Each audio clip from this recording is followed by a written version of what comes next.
নমস্কার, আবারও আপনাদের স্বাগত জানাই আমার আপনার সবার প্রিয় রামেশ্বরপুর প্রাথমিক বিদ্যালয়ে। তো দেখতে দেখতে প্রায় একটি বছর অতিবাহিত করে ফেললাম। কেন এই কথাটি বললাম? কারণ এখন চলছে ডিসেম্বর মাস, আর ডিসেম্বর মাস মানেই জানেন প্রতিটা সরকারি বিদ্যালয়ে তৃতীয় পর্যায়ক্রমিক মূল্যায়ন, অর্থাৎ বছরের শেষ পরীক্ষা। আর বছরের শেষ পরীক্ষা মানেই আপনারা জানেন আমার বিদ্যালয়ে যেহেতু পঞ্চম শ্রেণীর ছাত্রছাত্রীরা পড়াশোনা করে, তাদের সঙ্গে দেখা করার শেষ সময়।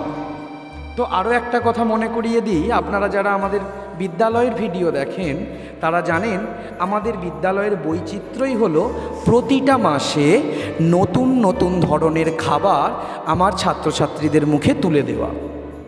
তো আমাদের পঞ্চম শ্রেণীর ছাত্রছাত্রীরা যেহেতু আর কটা দিন পর এই স্কুল ছেড়ে চলে যাবে, অর্থাৎ তাদের কাছে এই মাসটিই হলো এই বিদ্যালয়ের জন্য শেষ মাস, সেহেতু তাদের আবদার বজায় রাখা বা রক্ষা করাটা আমাদের দায়ভার বা দায়িত্ব বা কর্তব্য, যেটা আপনারা মনে করেন আর কি।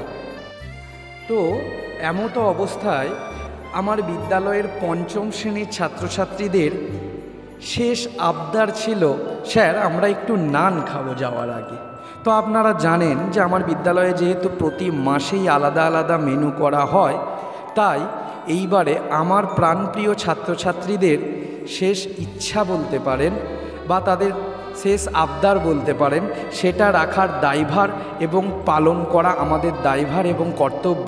সেই জায়গা থেকেই আজকের বিদ্যালয়ের স্পেশাল মেনু নান, চানা পনির এবং গুড়ের রসগোল্লা। যদিও একটি ছোট্ট কথা বলে রাখি, গুড়ের রসগোল্লাটি কিন্তু মিড ডে মিলের পয়সায় হচ্ছে না, কারণ আমাদেরই বিদ্যালয়ের আরেক শিক্ষক পলাশবাবুর উদ্যোগে আজকে বিদ্যালয়ে মিষ্টিমুখটি করানো হচ্ছে। আরেকটি কথা না জানালেই নয়, আপনারা যে দেখছেন প্রতি মাসে বিভিন্ন রকমারি মিড ডে মিলের মেনুটা করছি, সেটা কিন্তু আমার একার দ্বারা সম্ভব নয়। কেন বললাম একার দ্বারা সম্ভব নয়? তার কারণ যে রাঁধুনি দিদিরা করছেন তারা যদি এই বিদ্যালয়টিকে নিজের না ভাবতে পারেন, নিজের কর্মক্ষেত্র তো আছেই, কিন্তু কর্মক্ষেত্রের বাইরেও যদি এটাকে নিজের বাড়ি বলে না ভাবতে পারতেন, তাহলে এত সুন্দরভাবে প্রতি মাসে রকমারি মেনু করা সম্ভব ছিল না। তার কারণ রাঁধুনি দিদিরা যদি এটাকে বিদ্যালয় ভাবতেন, তাহলে তো আসতেন 11টায় এসে 116 জন বাচ্চার মুখে এরকম মেনু তুলে দেওয়া সম্ভব নয়। জানেন তাদের কটায় আসতে হয়? তারা এইসব মেনুর দিনে সকাল 8টায় আসেন, আর তাই আমার বিদ্যালয়ে এত সুন্দর সুন্দর বা রকমারি মেনু করা সম্ভব। আচ্ছা, আরেকটি কথা না বললেই নয়, আমারই বিদ্যালয়ের আরেক শিক্ষক তিনি হলেন গৌতমবাবু। উনি কিন্তু একাই দিদিদের সামনে দাঁড়িয়ে থেকে কোন মশলাটা একটু বেশি দিতে হবে আর কোন মশলাটা একটু কম দিতে হবে সেটা কিন্তু ধরিয়ে দেন।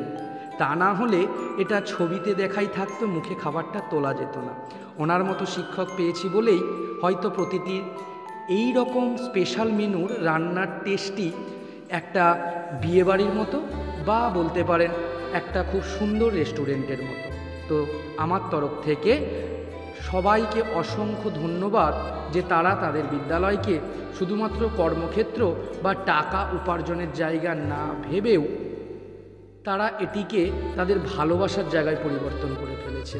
আর সেই জন্যেই হয়তো আমার বিদ্যালয়ে শুধু মিড ডে মিল নয়, পড়াশোনার পাশাপাশি জিকে এবং এক্সট্রা কারিকুলামের জন্য নাচ, গান, আঁকা, ব্যায়াম সবই আমরা শেখাতে পারি।